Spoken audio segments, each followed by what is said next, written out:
The curious case of Dean Phillips's last-minute primary challenge his run isn't based on a major policy or ideological disagreement with Biden.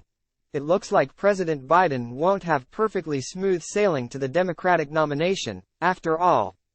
On Friday, Minnesota Representative Dean Phillips announced a 2024 presidential campaign, arguing that while Biden has done a spectacular job as president, the party needs to look to the future to ensure it can defeat former President Donald Trump.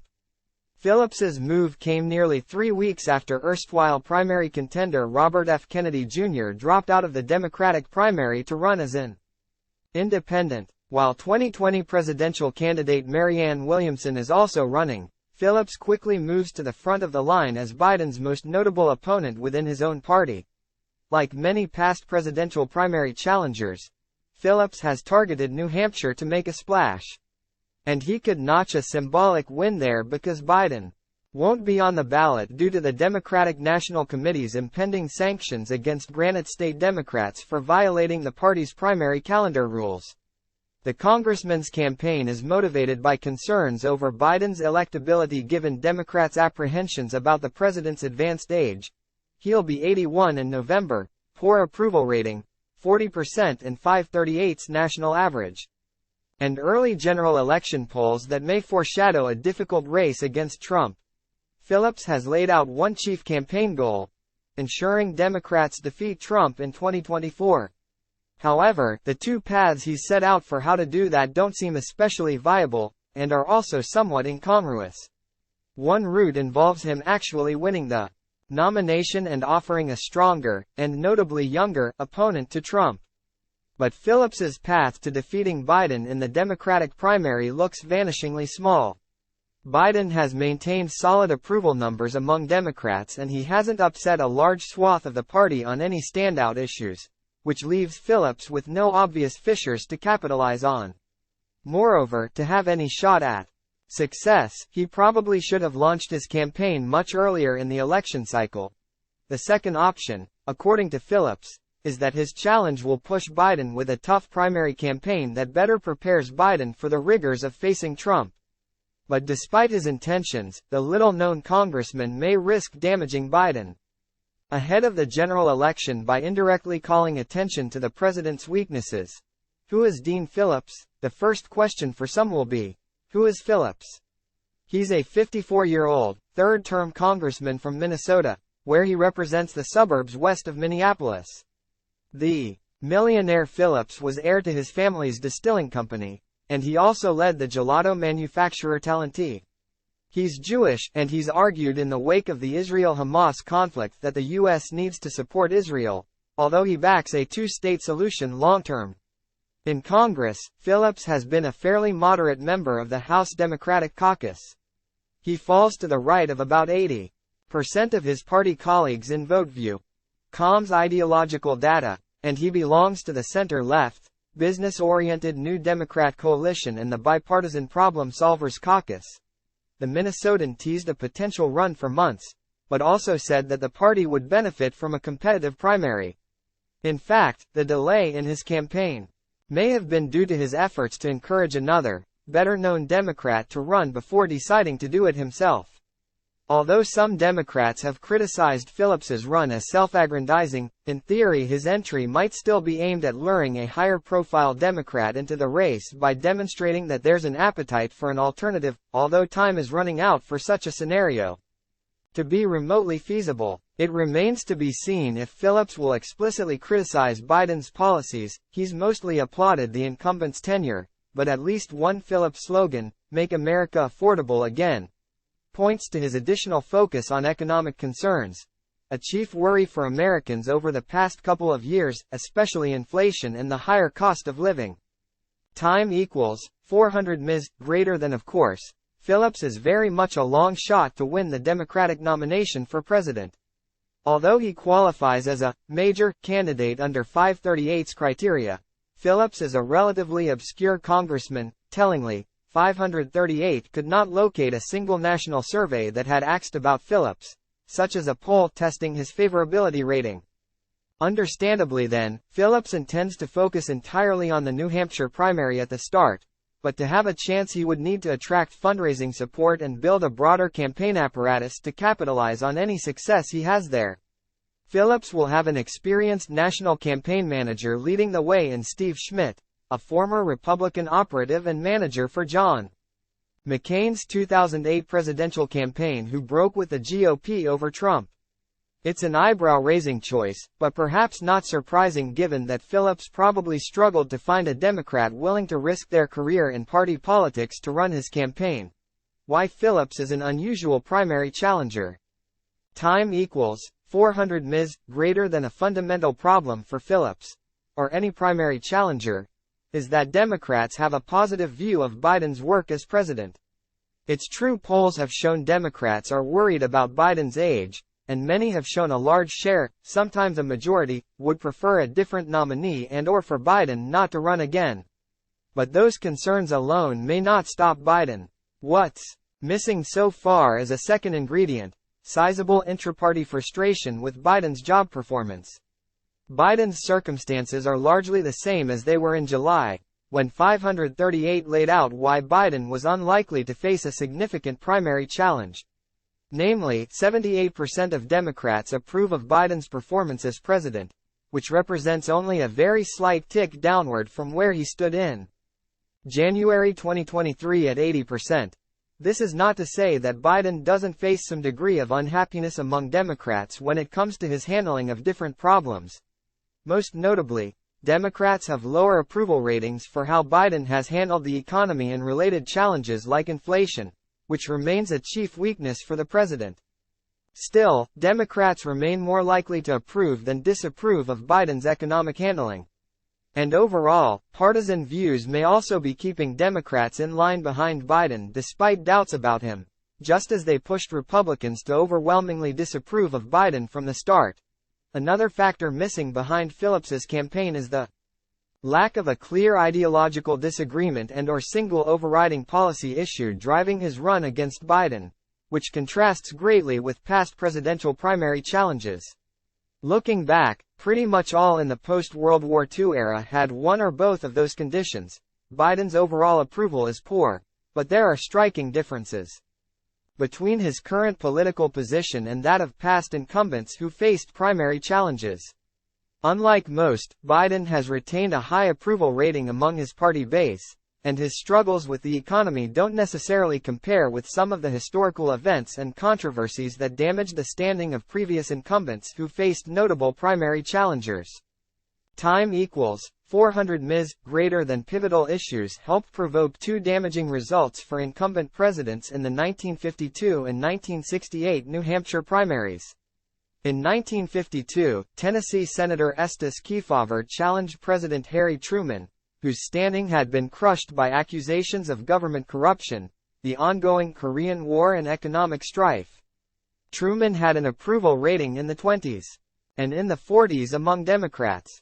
Kefauver defeated the incumbent 55% to 44% in New Hampshire's March primary, and Truman announced he wouldn't run again later that month. In 1968, growing public opposition to the Vietnam War fractured the Democratic Party.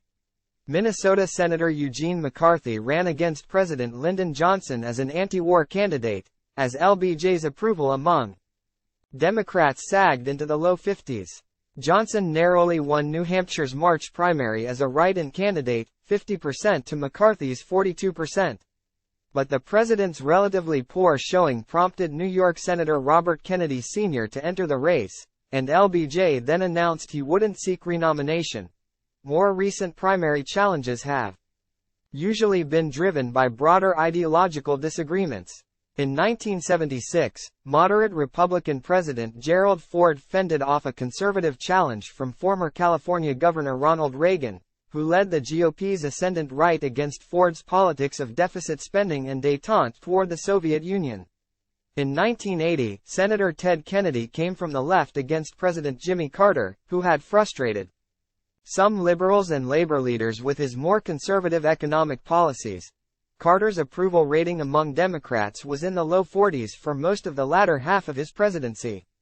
And in 1992, conservative commentator Pat Buchanan challenged President George H.W. Bush with a proto-Trumpian populist, socially conservative and isolationist message.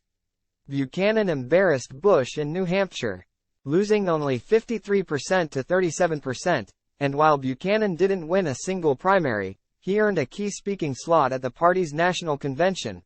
While Phillips has made references to economic concerns, he said he wants to avoid criticizing Biden's job performance, in contrast to most past challengers.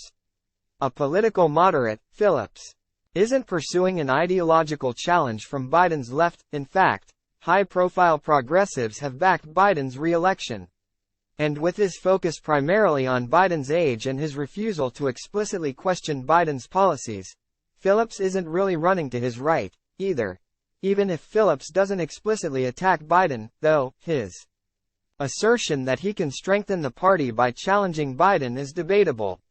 Historically, the divisions laid bare in the 1968 Democratic, 1980 Democratic and 1992 Republican primary campaigns may have contributed to or been symptomatic of the issues underlying the eventual defeat of the incumbent president's party. Whether that would be as true today is harder to know. Polarization in our politics has grown, and voters have been increasingly locked into their sides since the 1990s. So come hell or high water, most Democrats and Republicans, including independents who lean toward those parties, are going to stick with their preferred party. However, any tacit criticism Phillips makes of Biden could garner attention and reinforce negative perceptions of the incumbent. It's not hard to imagine Phillips saying something about, say, the higher cost of living that attracts ample media attention. Republican ad makers might then conceive of pitching voters with a line like, "Even Democrats think Bidenomics have failed." Phillips's comments on other issues, like public safety and crime, another issue on which Biden's approval ratings lag compared to his overall ratings among Democrats, could also prime the media and public to focus more on Biden's challenges. And while there are fewer swing voters, these issues could influence their choices, which are incredibly important in an environment where most presidential elections are decided by fine margins. Time equals 400 ms. Greater than this brings us to perhaps Phillips's preeminent concern, his claim that nominating Biden would set Democrats on a course to lose to Trump. Early 2024 general election polls testing Biden against Trump show a very close race, so there's little question that Biden could lose, especially considering his approval is poor and the public is unhappy with the state of the economy. Trump also showed in 2016 that he could carve a path to victory even while losing the national popular vote, which could happen again. In other words, Democrats have plenty to fear. But that fear is also born of the reality that close presidential elections are practically a given in our deeply divided political era. More broadly, presidential polls a year out from the election have notably more error than polls in the summer of the actual general election year. These polls might have more value than typical early polls based on voters' high familiarity with both candidates. But needless to say, the state of the economy, war and peace, Trump's legal issues and many other developments could significantly affect the electoral environment between now and November 2024. Time equals 400 ms. Greater than granted. Biden is the oldest president ever, which is an unprecedented raison d'etre for a presidential primary challenge. Yet if Phillips wanted to more aggressively push Biden to pass the torch, he probably should have gotten into the race sooner. The congressman would have given himself more time to gain traction and attention, or perhaps set the table for a bigger name to jump in, as he suggested he was waiting for, by entering in the late summer, when rumors first sprang up that he might run. Take it from the commentators who have already laid out the many logistical challenges that would deter a late Republican primary entry by Virginia Governor Glenn Youngkin, who some GOP donors view as a white knight who could ride in to give Trump a real battle in the Republican primary. Based on the realities of the primary calendar, a campaign beginning this late seems borderline quixotic. The New Hampshire wrinkle still, Phillips's decision to target New Hampshire could produce an interesting dynamic because that contest will function differently in 2024 than in the past. Following Biden's lead, the DNC implemented a primary calendar in which South Carolina's primary would lead off on February 3 and New Hampshire's primary would share the second position with Nevada's primary on February 6. However, New Hampshire officials are moving forward with their primary, which will likely take place in late January, and state Democrats have refused to create an alternate party-run contest on the DNC's mandated date. As a result of this violation of national party rules, New Hampshire Democrats will likely lose at least half, if not all, of their convention delegates, and candidates could face losing all of their delegates if they run in New Hampshire's unsanctioned state-run primary. In light of this, Biden did not file to appear on the primary ballot. This all means that Phillips not only can't get any delegates out of the state, but he also could forfeit his right to any future ones, too. However, these developments have dovetailed such that Phillips could grab headlines by winning, or coming close, in New Hampshire, with unknown consequences for the rest of the primary campaign. The theory for Phillips may be that, if he starts winning, the party would eventually compromise with him regarding the delegate penalties. At the very least, the potential optics of this situation are clearly a concern for some New Hampshire Democrats, who've begun organizing a write-in effort for Biden. Yet a write-in campaign could still prove to be embarrassing for Biden if he only narrowly wins, and even more so if he loses. Regardless of the nuances of this situation, it's easy to imagine the media taking a result like that and running with it as a signal of Biden's weakness. But even a seemingly strong performance in New Hampshire is unlikely to buoy Phillips to the party's nomination. Biden would almost certainly cruise to victory in South Carolina, which provided a sorely needed boost to his 2020 campaign after losses in other early primary states, and then also Nevada, where Phillips missed the candidate filing deadline. Today's campaign calendar would also throw cold water on the possibility of any early success by Phillips inspiring other Democrats to join the primary field. Whereas Johnson's weak showing in New Hampshire prompted Kennedy to jump into the 1968 race, today's system doesn't really allow for candidates to enter the fray so late. That's because many primaries have candidate filing deadlines in 2023 or early 2024, for instance. Most candidate filing deadlines for the numerous Super Tuesday, March 5th, contests are in November and December. Time equals 400 ms. Greater than. However, something unexpected could happen, perhaps because of Biden's age or health, that might propel Phillips into a much more viable position in the 2024 Democratic primary. By running, Phillips is doing what more notable Democratic names have not, giving himself a chance. That puts Phillips in a position not dissimilar from the Republicans currently running against Trump, who may cling to the hope that Trump's legal troubles, or his own age-related issues, Trump is 77, could provide an eventual opening if they can just stay alive in the GOP primary.